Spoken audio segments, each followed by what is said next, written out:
경제 현안을 보다 쉽게 풀어보는 경제 읽기 시간입니다. 오늘도 다양한 경제 이슈들 권혁준 경제평론가와 살펴보겠습니다. 어서 오십시오. 네, 안녕하십니까. 예. 자, 먼저 소비자 물가 상승률 얘기부터 좀 해볼게요. 네. 전년 동월 대비 2.7% 상승. 그러니까 이게 보니까 21개월, 이게 네. 2021년 9월 이후에 처음으로 2%를 다시 찍은 거예요. 상당히 의미 있어 보입니다. 그렇죠. 의미가 있죠. 이제 추경호 경제부총리가 과거에 한번 얘기했었습니다. 물가 이제 2% 찍을 거다. 얘기했잖아요. 예. 그래서 실제 이제는 2.7% 나왔는데 사실 그러다 보니까 이제 물가가 어느 정도 잡혔겠느냐라는 일각에서 목소리가 나오고 있는데 뭐 아직은 뭐 안심하기 이르지만 그러니까요. 그래도 뭐 과거보다는 물가가 많이 내렸다라고 보시면 되겠는데요. 일단 6월 소비자 물가 동향에 따르면 작년 같은 달보다 네. 2.7% 소비자 물가 지수가 이제 올랐습니다. 네. 실제 이제는 물가 추이를 본다 그러면 2022년 뭐 7월 달 그때 정말로 뭐 6.3% 그때 이제 고점 나오네요. 찍고 네. 쭉 내려오는 모습을 보이는데 맞아요. 이게 물가 추이를 본다 그러면 이번 연도 들어와서 그러니까 23년도 1월부터 급격하게 이제는 물가가 된 상승률이 떨어지고 있는 모습들이 지금 보여지고 있죠. 이런 맞아요. 점들이 상승폭이 이제 둔화되고 있다라고 본다 그러면 어느 정도 이제 물가가 잡히고 있다라고 이제는 뭐 시장에서는 그렇게 보고 있지만 다시 한번 말씀드리지만 좀 안심하기 이르다라고 말씀을 드리겠고. 첫 때랑 비교해 보면 첫 네네. 때는 기름값이 진짜 비쌌잖아요. 맞아요. 지금 체감해 보면은 그거 많이 내렸거든요. 맞습니다. 석유도 많이 좀 그 1등 공신이 된 거죠? 맞습니다. 이렇게 내리는데. 이번에 그러면 2.7% 물가 상승률이 이제 나왔던 이유가 이제는 1등 공신 뽑으라 그러면 당연히 석유류 제품입니다. 그러니까요. 예, 석유류 제품 자체가 1년 전보다 한 25% 정도 이제 떨어졌는데 석유 제품 중에서도 경유가 큰 역할을 했죠. 경유가 1년 전보다 32% 떨어졌거든요. 많이 내렸어요. 예, 32.5% 떨어졌기 때문에 사실 이제 기름값이 주요한 원인을 했다라고 좀 보시겠고 그렇죠. 이러한 측면에서 본다면 기여도도 볼 수 있습니다. 물가 상승에 대한 이 요번에 석유류 제품이 어느 정도 기여를 했느냐 본다 그러면 마이너스 1.47%포인트 정도 기록했거든요. 그러니까 1.5% 정도 끌어내렸다는 얘기입니다. 그러니까 이런 점에서 보면은 이제 석유류 제품이 가장 큰 역할을 했다라고 이제 보시면 되겠고 두 번째로는 이제 서비스 부분의 상승률이 좀 둔화된 부분이 있습니다. 오르긴 올랐지만. 예, 3.3% 이제 올랐는데 과거에 비하면 많이 안 오른 거거든요. 그렇죠. 그러니까 이런 점들이 이제는 이번에 이제 2%의 물가 상승률 여기에 좀 어느 정도 영향을 줬다라고 생각을 해봅니다. 그렇군요. 보면은 자주 구매하는 품목 위주로 구성되는 지수잖아요. 이게 생활 네. 물가를 느낄 수 있는. 그러니까 생활 물가 지수 같은 경우도 5월에 비해서 많이 떨어졌고 네. 근원 물가도 좀 둔화를 보이면서 이게 물가가 안정된 거야? 이런 걸 이제 피부로 느낄 수 있을까? 네. 이런 궁금증이 생길 거예요. 어떻습니까? 아마 물가 상승률이 2.7% 나왔다 그래서 뭐 언론에서 이제 2%대 드디어 왔다, 뭐 물가가 떨어졌다, 뭐 이런 얘기를 하면은 아마 많은 국민들이 아마 이렇게 생각하실 거예요.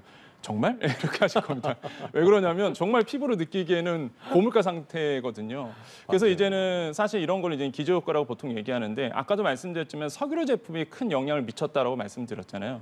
그럼 석유류 제품이 이제 떨어졌기 때문에 물가가 떨어진 건데 이게 대표적인 기저효과거든요. 작년 이맘때쯤에 석유류 제품이 많이 올랐기 때문에 사실 이런 점들이 석유류 제품이 떨어지면서 전체적으로 끌어내린 거지. 그렇군요. 사실 석유류 제품을 제외하고 있는 이제 물가 지표를 본다 그러면 우리가 이걸 근원 물가라고 보통 얘기하는데 이 근원 물가 같은 경우에가 한 뭐 4.1% 상승을 했습니다. 그럼 뭐 과거보다는 좀 떨어진 건 맞는데 아직도 사네요, 그건요. 그렇죠. 네. 아직은 2%대가 아니고 또 맞아요. 피부로 느끼기에도 아직도 이제 높다라는 거고 석유류 제품을 제외하고 나서는 사실 물가가 아직도 높다라는 것을 이제 반증하고 있거든요.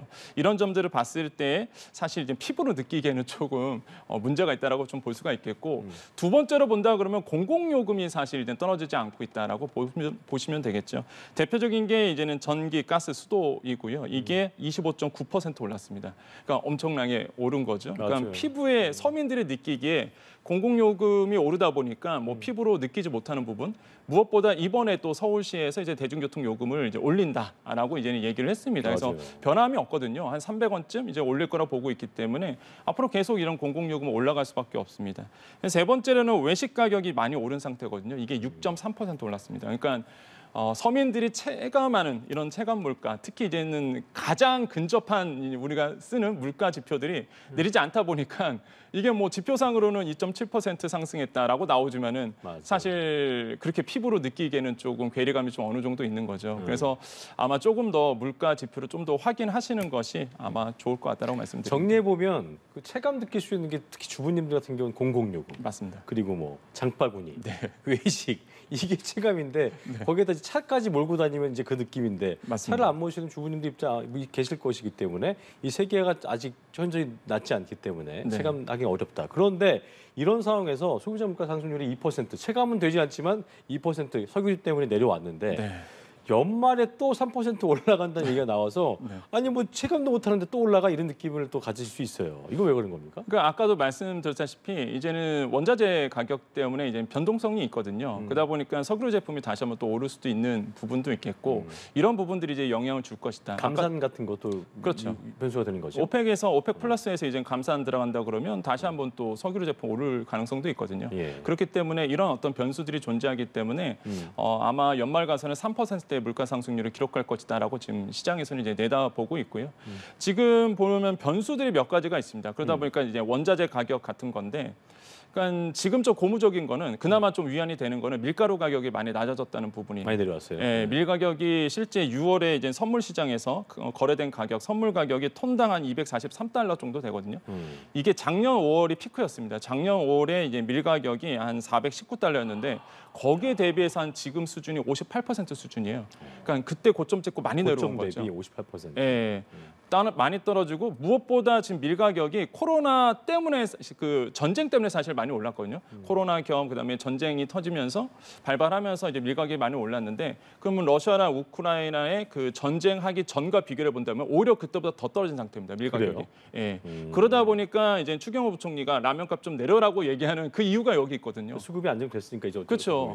뭐 라면 같은 경우는 밀로 제조하다 보니까 밀가루 가격이 이렇게 선물 시장에서 낮아지고 있는데 왜 뭐 라면가가 안 내리냐라고 이제 목소리가 여기서 나오는 거거든요. 그러다 보니까 이런 밀 가격이 낮아지고 있다는 부분이 그나마 우리나라의 이제는 우리나라의 물가의 좀 우호적인 환경이 개선될 수 있어도 하지만은 말씀드린 게 항상 변수라는 게 존재합니다. 또 어떻게 돼서 모릅니다. 또 그래서 또 밀 가격이 또 오를 수도 있고 이런 변수가 있다 보니까 아직 안심하기 이르다라고 보시면 되겠고요.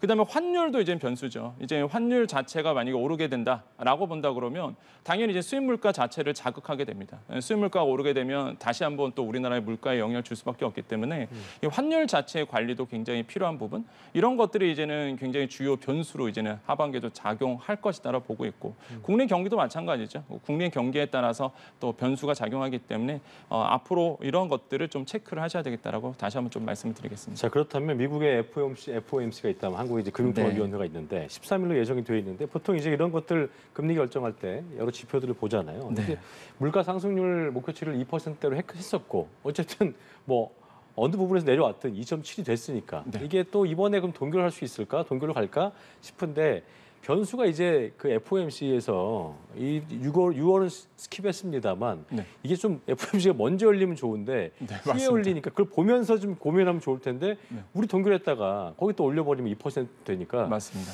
상당히 고민될 것 같아요. 그렇죠. 시청자분들이 보셨을 때에 아니 이게 금리랑 그다음에 물가가 뭐 2%대로 내려왔다는데 이게 나랑 무슨 상관이야? 그럴 수도 있어요. 근데 항상 이제 so what이죠.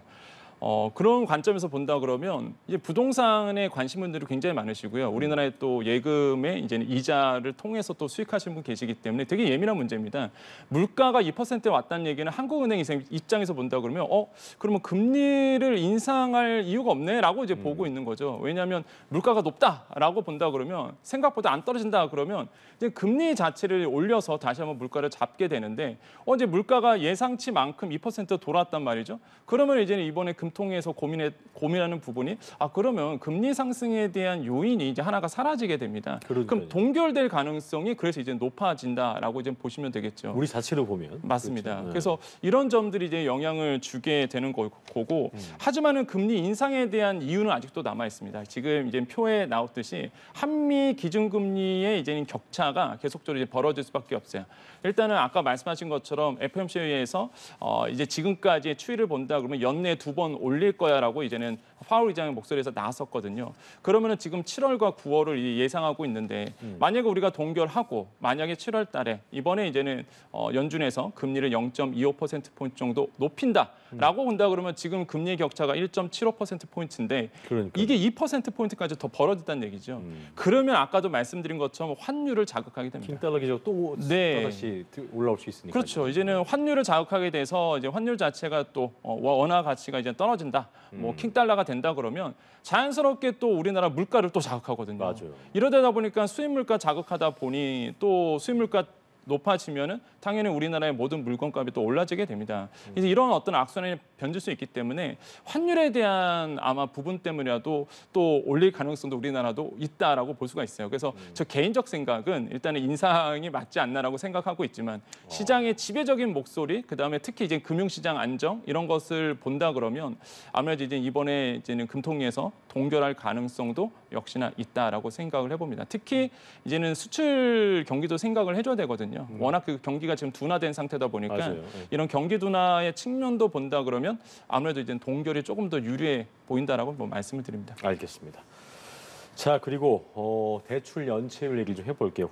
지난 4월에 국내 은행의 대출 연체율이 2년 8개월 만에 가장 높았습니다. 이게 보니까 기업 대출도 그렇고 가계 대출도 그렇고 연체율이 모두 오르게 된 건데 어떻게 해석을 좀 해야 될까요? 그러니까 저는 이제 연체율 자체가 그러니까 은행권의 이제는 연체율 상승이거든요. 이걸 본다 그러면 뭐 소폭 상승하는 부분이 있어도 실제 이제 시계열 배열로 볼 수는 있거든요. 그러니까 한 13년 전부터 쭉 시계열별로 쭉 긴 본다 시간으로, 그러면 긴 긴 시간대로 본다 그러면 평균치에 못 미쳐요. 한참 못 미칩니다. 크게 뭐 우려할 만한 부분은 아니고요. 한참 못 미치고 그러다 보니까 뭐 이제 좀 소폭 이제는 연체율이 상승하는 부분인데 저는 충분히 시장에서 예상했던 바라고 저는 생각을 해봐요. 예상했던 바다. 그 왜 그러냐면 일단은 아시겠지만 코로나19 기간 동안에 어떤 걸 했었냐면은 이제는 만기 연장했었습니다. 소상공인 대상으로 해서 그 대출에 대해서 만기 연장해주죠. 상환유예해주죠. 그러다 보니까 6개월마다 계속적으로 연속적으로 이 연체에 대해서 미뤄왔단 말이죠. 근데 이제 끝났습니다. 이번에 9월부터 끝나기 시작하거든요.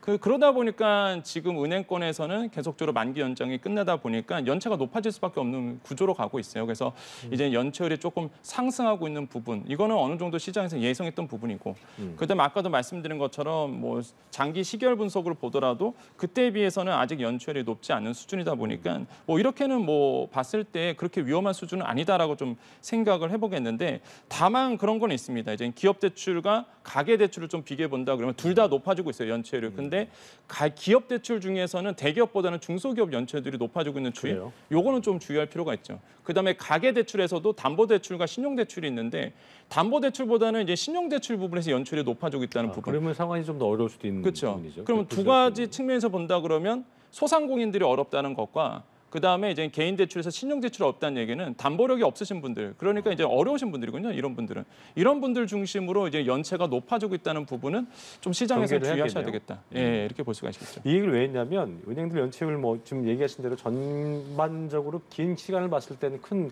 우려할 만한 수준은 아닐 수 있겠습니다만 새마을금고 연체율이 유독 좀 높았다고 하더라고요. 네. 이 부분에 좀 집중을 하고 있는 건데 일단 정부가 새마을금고에 대해서 특별 점검 나서기로 했다고 하는데 여러 좀 이유들이 있는 것 같아요. 이게 좀 높은 이유가. 그렇죠. 이제 새마을금고 같은 경우에는 이제 상호금융이거든요. 말 그대로 그냥 지역 단위에 있는 이런 금융기관들입니다. 근데 아시겠지만 많은 분들이 은행 같은 경우에는 금융위에서 이제 관리를 하겠지만은 사실 새마을금고 같은 경우에는 그렇지는 않죠. 그렇죠. 그러다 보니까 이제 많은 분들이 새마을금고에 대해서 잘 모르시는데 아무튼간에 이 새마을금고 같은 경우에 지금 좀 연체율이 좀 문제가 되고 있습니다.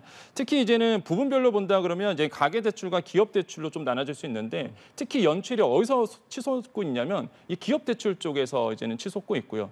그럼 기업대출도 이제 소호대출이 있어요. 개인 사업자 대출이 있고 법인 대출이 있거든요.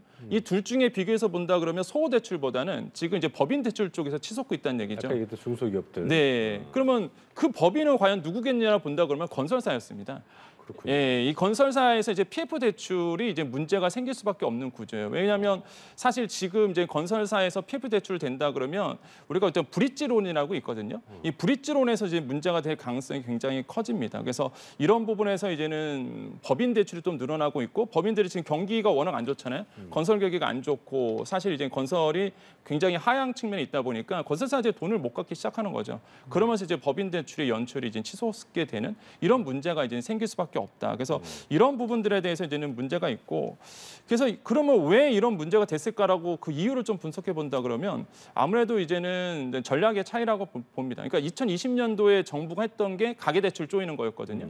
그러면 이제는 새마을금고 입장에서는 이제 수익을 내야 되기 때문에 이걸 전략으로 법인 대출로 다 갔어요. 근데 법인 대출도 손쉬웠던 거에 건설사 대출로 많이 갔거든요.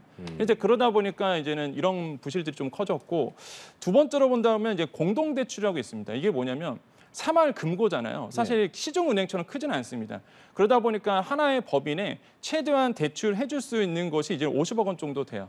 근데 이제는 말 그대로 건설사 대출인데 50억 원 갖고는 안 되거든요. 그래서 보통 모으는군요. 예, 컨소시엄처럼 10개의 뭐 이렇게 지점을 이제 모으는군요. 모으게 됩니다. 모아서. 예, 그러면은 보통 이제 최대 한 법인에 대해서 최대 500억 원까지는 대출해 줄 수 있거든요. 10개를 모으니까. 예, 그러면 이제 10개가 되는 거죠. 그래서 이제 이런 형식으로 이제 공동 대출이라고 볼 수 있는데 이 공동 대출 뭐 시스템상 좋은데 관행이 뭐냐 그러면 여신이 심사할 때 한 곳에서 오케이 여기에 이제 대출 승인해 줘. 그러면 나머지 9개 지점은 그냥 다 해주는 거예요. 패스예요? 예. 그게 문제죠. 그러다 보니까 만약에 그럴 일이 없어야 되겠지만 사실 없어야겠죠. 지금 이제 수사를 본다 그러면 지금 이제는 뭐 카르텔이라고 볼 수 있겠죠. 그들만의 리그. 그러니까 이제 아는 사람끼리 대출을 해주고 이런 불법적인 행위로 인해서 이제 담보도 제대로 잡지 못하고 그다음에 무엇보다 이제는 이제 능력이 없는데 능력 없는 건설사에 대출해주는 이런 어떤 잘못된 관행들도 있었기 때문에 지금 문제가 생기고 있는 거거든요. 그래서 이런 것들로 인해서 지금 새마을금고의 좀 리스크가 좀 커지고 있다라고 보시면 되겠고. 예, 알겠습니다. 어쨌든 뭐 네네. 생활금고에 대한 특별 점검이 어떻게 좀 또 진행될지 저희가 이 시간 이후 또 짚어보도록 하겠습니다. 경제 읽기